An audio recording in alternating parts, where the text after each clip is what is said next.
안녕하십니까 증시학도이TV 시청자 여러분, 드디어 여러분이 기다리시는 시간 월가 이야기 그 세 번째 편으로 찾아왔습니다. 오늘 이 자리를 빛내주실 여러분들 사랑하시는 바로 홍익희 선생님 모시도록 하겠습니다. 선생님 안녕하세요. 예, 안녕하세요. 네, 저희 홍익희 선생님 덕분에 저희 채널이 9만을 돌파했습니다. 진심으로 감사드립니다. 네, 우리 시청자분들이 저희 채널을 막 이렇게 키워주고 계셔가지고 여러분은 얼마나 감사한지 모르겠고 채널을 운영하는 입장에서 보람도 많이 느끼고, 그리고 이렇게 홍 선생님 모신 것도 잘 됐고 덕분에 이렇게 좋은 콘텐츠를 지금 현 시대 분들한테도 남겨드리지만 유튜브라는 도구를 통해서 향후에도 이 채널을 다른 사람들이 볼 수 있으니까 얼마나 이게 도배로운지 모르겠어요. 좋은 기록이죠. 디지털 기록. 네, 그렇죠. 그래서 최근에 저희 집에서 저희 아내가 아주 열광적인 팬이 되어가지고 굉장히 좋아합니다. 지난주까지 저희는 미국의 금융의 큰 획을 그은, 그리고 지금 현대의 금융사를 만든 바로 그 사람 JP 모건에 대해서 이야기를 나누어 봤습니다. JP 모건을 통해서 정말 미국이 금융자본의 첨단을 걷게 된 이유를 알게 되었는데요. 사실 이 금융과 더불어서 또 미국 역사에서 빼놓을 수 없는 가장 중요한 한 가지를 또 꼽아보라면 바로 석유입니다. 그래서 이 석유 패권을 미국이 어떻게 잡아서 지금의 미국이 됐는지를 확인할 수가 있는데요. 또 근데 이제 석유 패권을 생각을 해보니까 항상 시대마다 역사별로 보면 어떤 중요한 어떤 것을 잡았을 때 그 나라가 흥황하는 그런 것들이 꼭 있더라고요. 그런 중에 정말 전혀 예상치 못했던 물건이 하나 있었는데, 요즘은 그냥 너무 흔하게 쓰고 있는 소금. 네. 그 소금 오줌 싸면 막 갖다 뿌리는 거지 않습니까? 그게 그렇게 귀했었나요? 소금이? 예, 소금이 굉장히 귀했죠. 우리들이 지금은 이제 흔하니까 그거를 이제 귀히 여기질 않는데 옛날에는 소금이 굉장히 귀했습니다.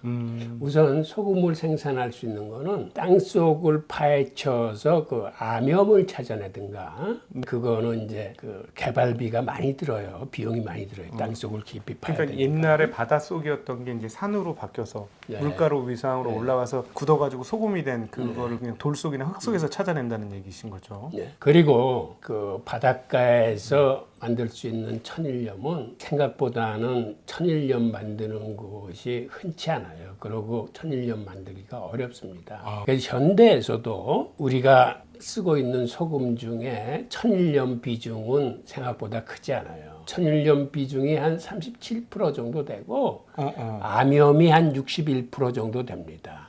그리고 이제 소금 호수 같은 데서 만든 게 한 2% 정도 되고, 그러니까 현대에서도 이렇게 천일염은 암염에 비해서 굉장히 적어요, 물량이. 근데 예전에는 이게 더 심했었습니다. 예전에는 그렇게 천일염을 만들 수 있는 기술 자체가 없었고, 그다음에 천일염을 만들 수 있는 갯벌 자체가 이 지구상에 이렇게 흔치 않아요. 우리나라는 서해가 다 갯벌이기 때문에 너무너무 흔하잖아요. 어느 나라에 가도 갯벌이 있을 거라고 생각하는데 사실은 그렇지 않아요. 그렇군요. 그 유럽 지중해나 이제 태평양 이런 데 가봐도 대부분은 이런 모래톱이나 혹은 절벽으로 돼 있고 갯벌이 있는 곳은 굉장히 귀합니다. 지구상에 그 큰 갯벌이 한 5개 정도 있어요. 5대 갯벌인데 그 중에 3개는 저 아메리카 대륙에 있어요. 그러니까 옛날 역사가 있었던 이 유라시아 대륙에는 2개가 있는데 네. 하나가 바로 우리 서해 갯벌이고 정말요? 네, 나머지 하나가 저쪽 그 네덜란드 앞바다에 있는 그 바덴만 갯벌입니다. 이 유라시아 대륙 이 밑쪽에는 우리 서해 갯벌이 사실상 유일해요. 그리고 천일염을 만들 적에는 이게 기후도 맞아야 되고, 그 다음에 적당한 바람도 불어야 되고, 강우량도 그렇게 많지 않아야 되기 때문에 설사 갯벌이 있더라도 천일염을 만들어낼 수 있는 지역이 흔치 않습니다. 그러다 보니까 옛날에는 소금 생산지에서 멀리 갈수록 소금이 굉장히 귀해졌어요. 네. 그래서 중간에 이 소금을 운반할 적에 소금 가격보다도 운반비가 1,5배 이상 더 많이 들어. 그래서 멀리 가면 갈수록 소금값이 비싸져서 정말 먼 곳에는 금 가격과 같을 정도로 소금이 비쌌어요. 그리고 그렇게 귀하다 보니까 대상들이 중간에 도둑대나 강도들을 피하기 위해서 몇십 명, 몇백 명이 이제 몰려다녔습니다. 그러니까 운반하는 것도 그렇게 쉽지 않았어요. 네. 몇백 명이 같이 이동을 해야 운반했기 때문에. 네. 그래서 고대는 소금 상권을 쥐는 것이 곧 모든 상권을 장악할 수 있을 정도로 굉장히 중요한 자원이었고 그 다음에 인류가 문명을 발전시킬 수 있는 곳에는 항상 소금이 있어야 됐습니다. 네. 그러니까 사람이 살아가는 조건에 일단 물이 있어야 되고 네. 그 다음에 식량이 있어야 되기 때문에 보통은 강 하류 물이 있고 농사 지을 수 있는 퇴적층이 있는 강하류로 몰리는데 그 이유 중에 또 하나는 거기가 바다가 가깝기 때문에 소금을 비교적 구하기 쉬워서예요. 그러니까 사람이 살아가는 거는 물과 식량 이외에 소금이 꼭 있어야 됩니다. 강하류가 아닌 곳에서 문명이 발생하는 것은 예를 들어서 우리 홍산 문명 같은 거, 그 다음에 저쪽에 이스라엘의 그 여리고에서 세계 최초의 도시가 생겨났는데 여리고는 사해라는 바다에 소금이 있었어요. 그 다음에 우리 홍산 문명에도 거기 소금 호수가 있었어요. 그럼 바다에서 소금을 구하든지 아니면 소금 호수가 있든지 해야 인간이 살 수 있기 때문에 그런 곳에서 이제 문명이 발생했다는 거. 그 다음에는 옛날 가나안 사람들이 그 레바논 삼나무를 가지고 세계에서 최초로 큰 배를 만들기 시작했습니다. 그러니까 먼 거리 무역을 할 수 있는 큰 배를 만들었는데 그걸 타고 멀리 나가서 귀한 물건을 받고 오는데 그 중요한 물품이 바로 소금이었었어요. 네. 가나안 사람들이 갖고 나갔던 건 사해 소금도 있지만 이집트에 소금 호수가 있어서 거기서 조염을 가져다가 다시 한번 불에 끓여가지고 깨끗하게 만든 다음에 그거를 배에 싣고 나가서 그 옛날 기원전 2000년경에 영국 남부에 가면 코넬이라는 곳에서 대규모 주석 광산이 개발됐습니다. 그래서 기원전 2000년경에 소금을 가지고 와서 그 주석을 대량으로 수입을 해왔어요. 그 통해 유럽의 본격적인 청동기 시대가 개막이 돼요. 그걸 이렇게 주면서 자기네들도 써먹고 뭐 이렇게 됐었는데. 네, 그러니까 소금을 갖다 주고 영국에서는 소금이 귀하니까 네. 영국은 비가 많아서 소금을 만들기도 힘들어. 맞아, 비 맨날 와. 그래서 고대 사람들은 사실은 소금을 어떻게 만들었냐 하면 중국 같은 경우에는 바닷물을 토기에다 담아요. 그래서 그거를 땔감을 가지고 계속 밑에서 끓여가지고. 끓여. 그래서 물을 증발시켜가지고 소금을 만들거든요. 그래서 소금을 만드는 곳에는 그쪽에 벌채가 하도 심해서 민둥산이 되면서 여름에 홍수가 지면은 이 흙더미들이 떠밀려 내려와서 거기가 다 매몰이 돼요. 네. 그럴 정도로 사실은 소금을 만들려면 필히 땔감도 많아야 되고 그나마 땔감도 다 소진하면은 소금을 만들지 못해. 그래서 이제 유럽의 청동기를 본격적으로 개막시키는 것 소금이고 그 다음에 기원전 10세기에 그 이스라엘 다윗 시절에는 사해 밑에 있는 소금 계곡을 서로 차지하려고 에돔하고 정말 대규모 전쟁이 붙어서 사상자도 많이 났는데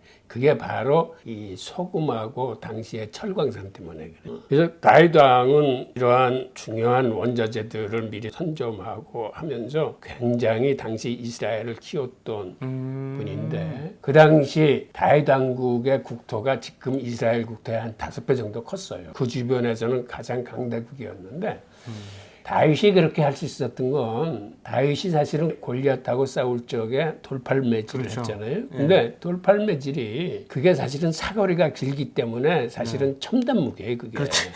창이나 이거보다는 훨씬 멀리 날아가기 때문에.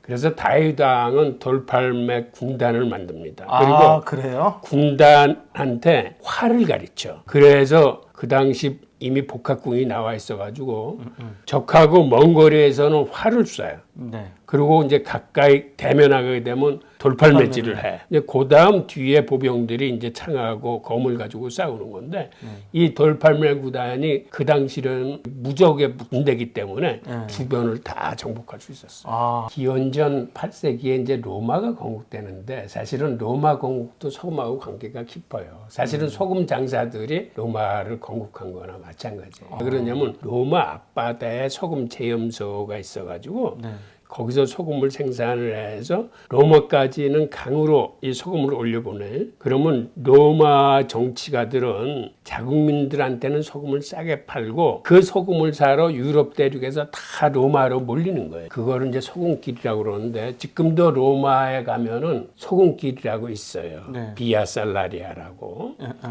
그리고 그 당시에는 소금이 하도 귀한 거기 때문에 군인들한테도 봉급을 소금으로 줬어요. 그건 라틴어로 소금이 쌀인데 그래서 샐러리가 이제 쌀에서 나온 거야, 소금에서. 네, 쌀. 앞에 SAL. 네. 그다음에 우리가 먹는 샐러드 네. 그것도 야채를 소금에 절어서 숨을 죽였다고 그래서 그게 그래, 샐러드가 샐러드구나. 그게 그래서. 쌀에서 나온 거야.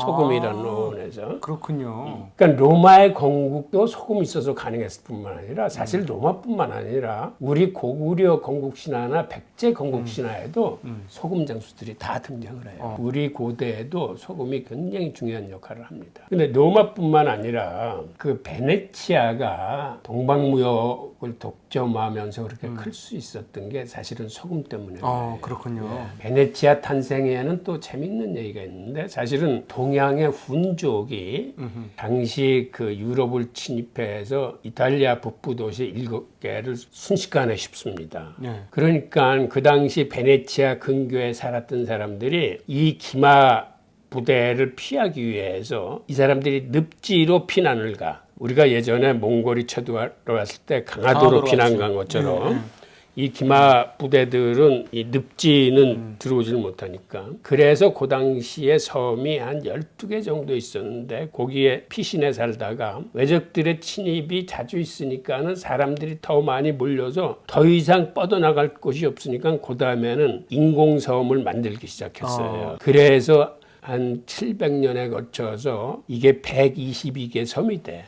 그러니까 그게 다 인공섬이에요. 대단하다. 그러니까 인공섬을 어떻게 만들었냐면 그 밑에 삼나무나 참나무를 아주 촘촘히 갯벌에 박습니다. 그리고 그 위에 돌을 깔고 그 위에 흙을 덮어가지고 이제 섬을 만드는 거예요. 그러니까 오늘날 베네치아는 사실은 훈족 때문에 탄생한 거예요. 그리고 이게 7세기에 해수면이 1m 내려가면서 이게 소금을 생산할 수 있는 그런 갯벌로 변해. 베네치아가. 그래서 거기서 소금을 생산해서 그 소금을 가지고 오리엔트 지역하고 동방무역을 할 수 있었던 거예요.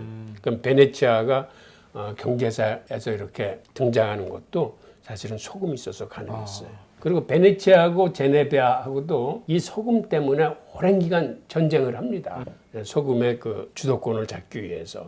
그 다음에 중국 같은 경우는 기원전 7세기에 소금을 전매화시킵니다. 전매제도. 네. 그건 사실은 옛날에는 소금이 그렇게 귀하다 보니까 거의 모든 나라가 소금을 전매제도로 했어요. 그러니까 그렇군요. 왕이 폭리를 붙여서 파는 거야.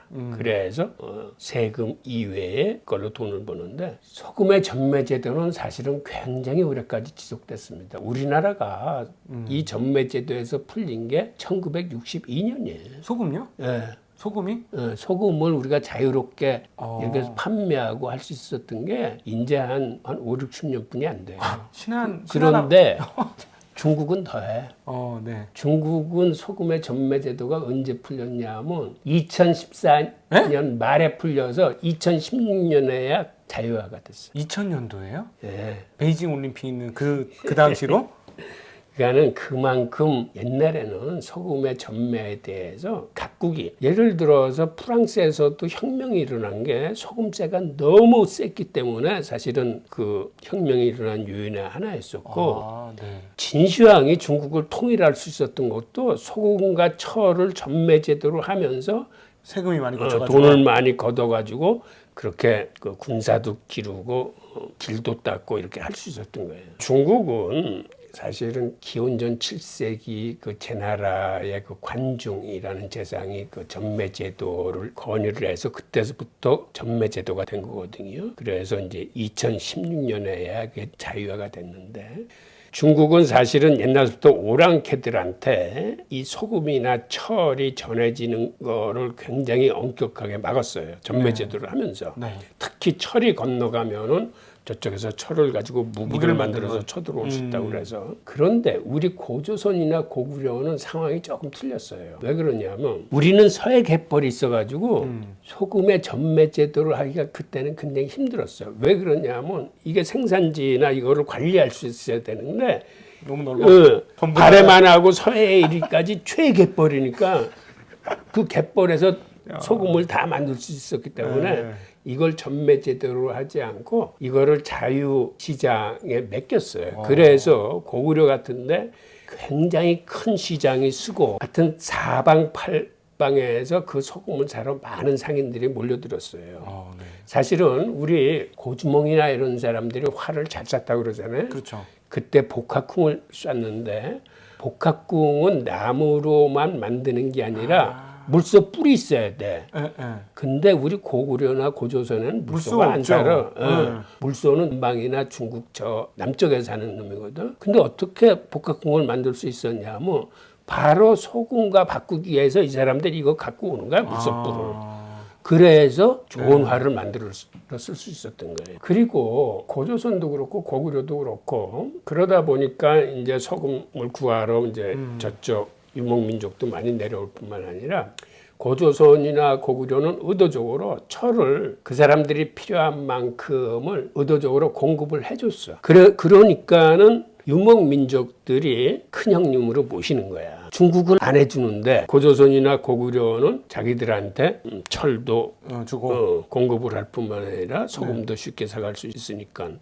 그래서 고조선이 느슨한 연합체를 형성할 수 있었던 게 그러한 힘으로 다른 유목민족을 아우를 수 있었고 고구려도 마찬가지예요. 고구려도 사실은 초기에 맨날 중국의 중원을 쳐들어가는 사실은 약탈 전쟁을 하면서 이렇게 큰 나라거든. 그때 쳐들어갈 적에 저 북쪽의 선비족이나 이런 걸 유목민족들을 불러서 이제 같이 쳐들어가요. 근데 그렇게 고구려 말을 잘 들을 수 있었던 게 바로 소금과 철을 공급해줬기 때문에 가능했어요. 이제 그 다음에 역사에서 보면 바이킹들이 사실은 노르망디로 남하하는 이유도 사실은 소금을 염전해서 가꾸기 위해서 밑으로 내려와요. 그 사람들이 이제 대구를 잡아서 절임 대구를 만들어야 되는데 저쪽에 상황이 여의치 않으니까 이 프랑스 그 해안가로 내려와. 거기 와서 염전을 끓여서 소금을 만들었거든.